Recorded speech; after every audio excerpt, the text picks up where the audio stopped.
Welcome to 3D comparison. So over here within Fusion, we have the possibility to simulate various mechanisms. So in this case, I have over here a Stewart platform. And what I like most is the fact that we can add the annotation. And in this case, we have the rotation and the overall distance over here.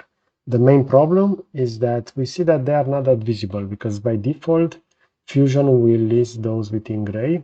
And also the parts will also be in gray. But we see over here that for the angles, those are quite easily visible. But the main problem is for the distance over here for the piston. So we see over here, for example, this value. If I'm going to put the mouse over, we're going to see this will be 68.647. If I'm going to zoom in, we're going to see that that will be located within the center and more visible. My main problem with this is that I would like to have those a little bit offsetted or change the font size to make it a little bit more visible. Because like this, if I will have selected, this is visible, but as soon as I'm going to start to manipulate the platform, that will go back to the default gray color. And also I have the same color over here. So one solution would be to just apply over here a different appearance.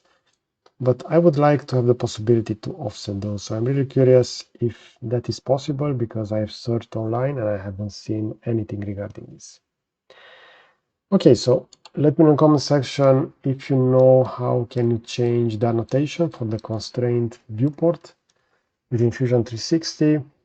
And yeah, I'm really curious because I usually use CATIA v5, but I find it really easy to see over here mechanism assemblies within Fusion. Is a lot much more user-friendly within the interface. The only drawback is the fact that it's not that visible with the annotations. Okay, so I hope you enjoy this kind of content. That's it. Thanks for watching.